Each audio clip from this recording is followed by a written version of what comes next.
Aloha Friday, no work till Monday. Well, aloha! It's Friday. And this is Jamie with Jamie Barber Homes talking to you on Friday.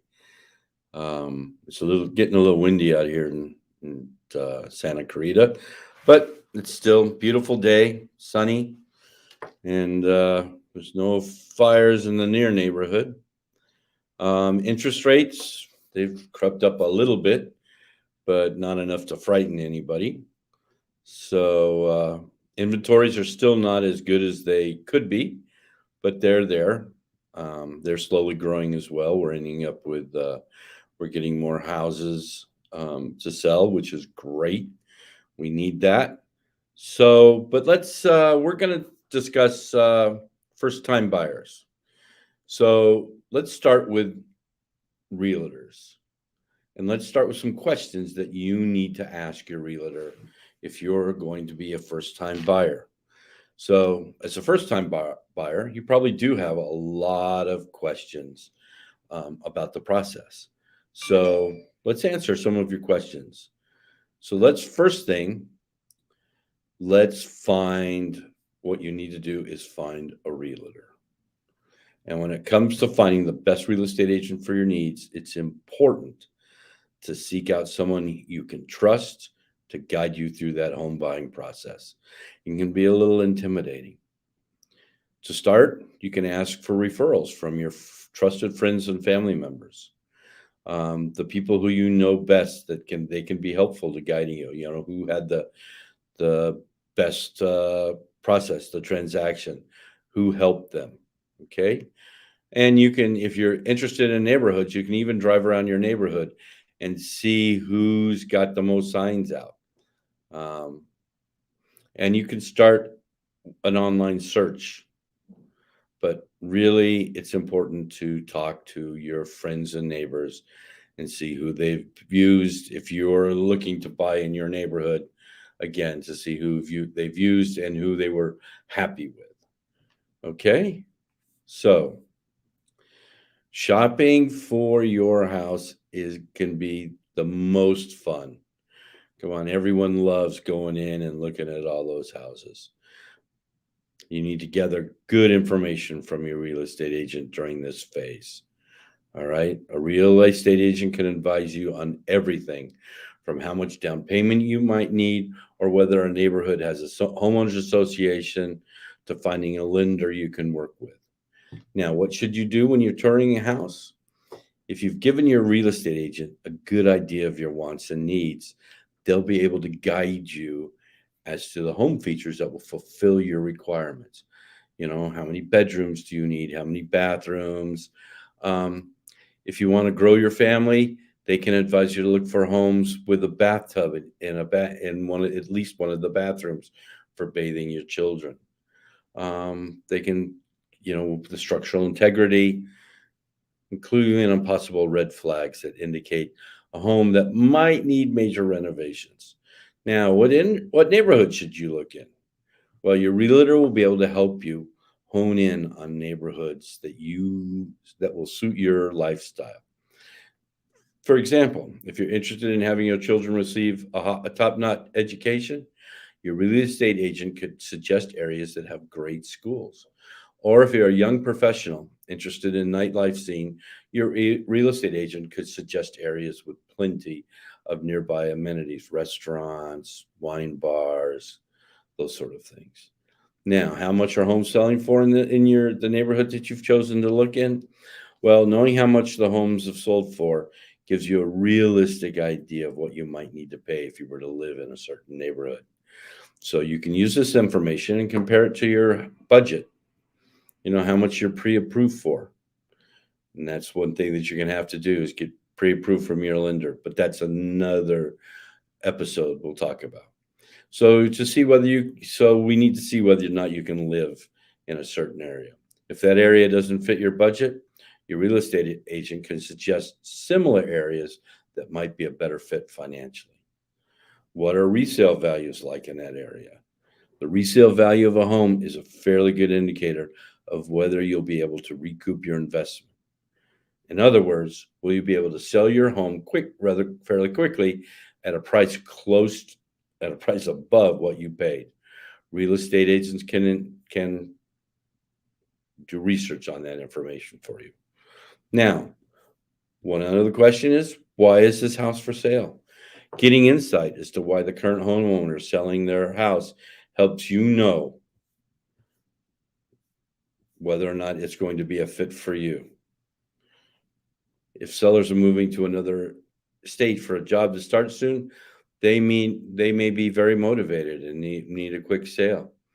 Your real estate agent can use this information to help you determine whether you can negotiate if you want to be part on this house.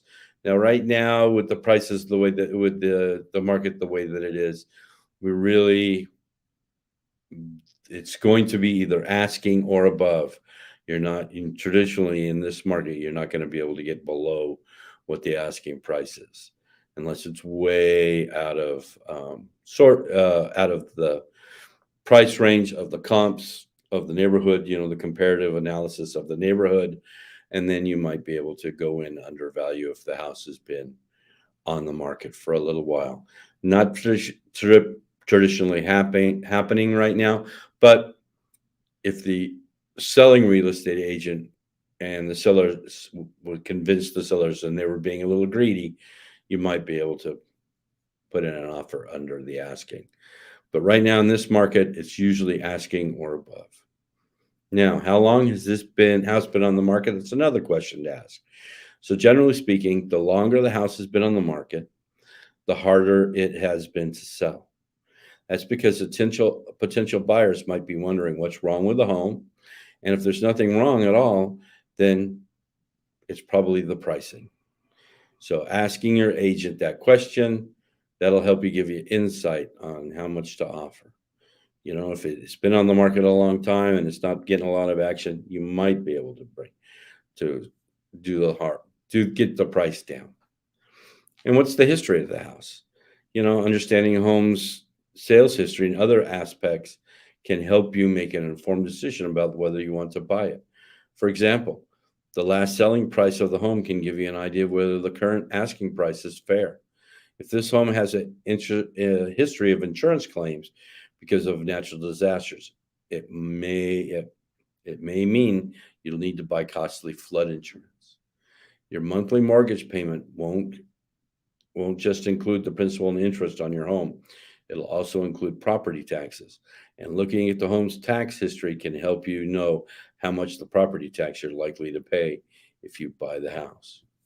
Now, when you're ready to make an offer, making a good offer is a delicate balancing act. Your real estate agent will help you decide how much to offer and any contingencies you might want to include in your offer. Then your agent will deliver your offer to the seller's agent.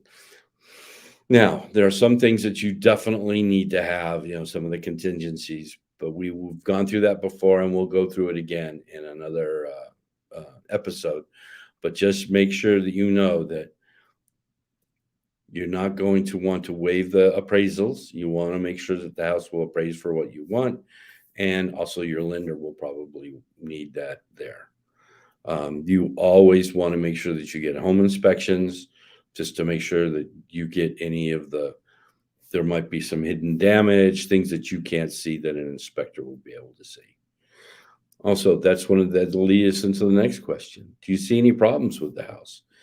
So as a first-time home buyer, you may not be as experienced as your real estate agent at spotting potential problems, like a water heater that's near the end of its life, or an unfinished basement that could have a radon problem.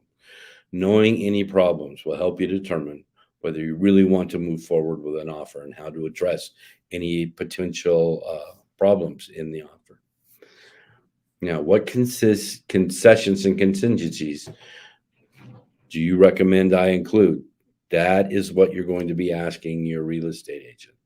Seller concessions are closing costs that the seller will pay on behalf of the buyer.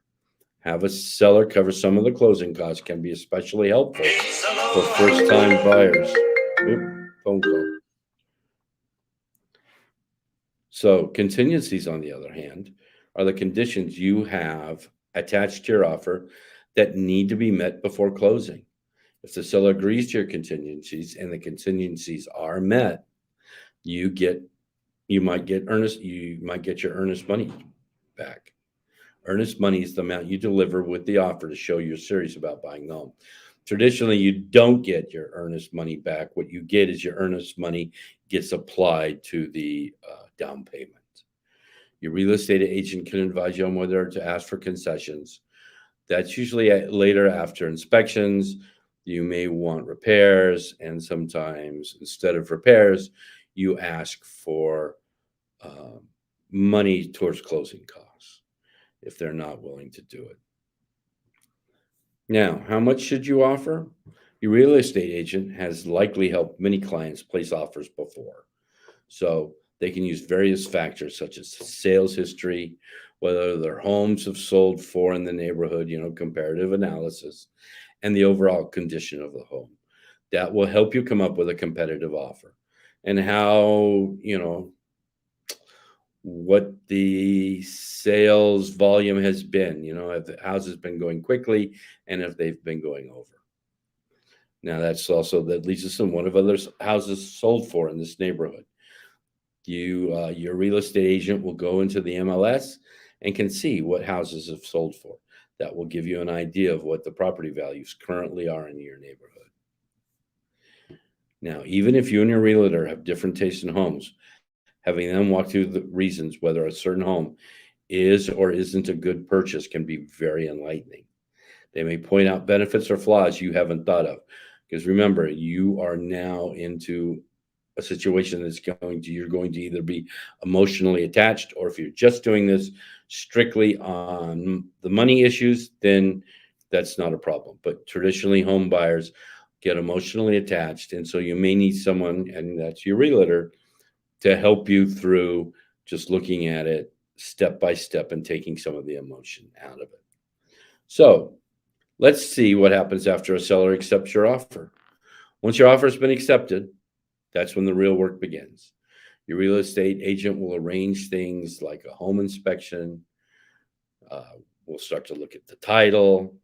And if your state requires, have them look at the title, and we'll put it into escrow, and we'll have to have the natural hazard disclosures done.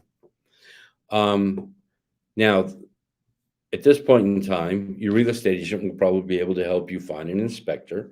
We usually have a few inspectors that we will be able to arrange for you. You can talk to them and find the one that you feel is the best fit.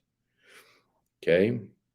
Now, appraisers are usually done through the lender, and that's not something that you traditionally will have to find. Should you negotiate for repairs if the inspections turn up a problem? Of course, we should negotiate a repair. You always want to make sure that you've at least broached the subject with the other side, with the seller side, because if they're not willing to do the repairs, if the repairs aren't too big, then you can ask for credit towards closing, which will always help you on your bottom line. Now, sellers don't have to respond to your request for repairs, but most do. And then at closing, has a lot of moving parts. You'll have to sit down with a notary. If you're a first-time buyer, traditionally you probably don't have cash, and it won't be a cash deal, but you'll have to sit down with the notary, have to do all the loan documents. There'll be deeds to deal with, but it's a pretty easy process. It just takes a little time. Well, hopefully that helps you with giving you a quick overview of what you and your real estate agent should be discussing when you're a first-time home buyer. So I hope if you are a first-time home buyer, I hope you're going through the process easily, but make sure that the first and most important step is to find a real estate agent that has you as their main interest. They are your fiduciary. They will take care of you as you go through the process. make sure they take care of you going through the process. If it looks like they're not, you don't have to stay with them. You can always change horses in midstream. Once you're into the contract, then you're with that agent. But before that, when you're looking around, just make sure that that is a good fit. Well, this is Jamie Barber with Jamie Barber Homes. We'll continue our discussions. You can get a hold of me at Jamie at jamiebarberhomes.com. And I'll be happy to help you or get you or answer any of your questions. Again, that's Jamie, Jamie, at jamiebarberhomes.com. All right. Well, have a great Friday because it's Aloha Friday and no work till Monday for most of you, except for us in the real estate business. Our weekends are always filled with open houses and showings. So you have a good one and aloha.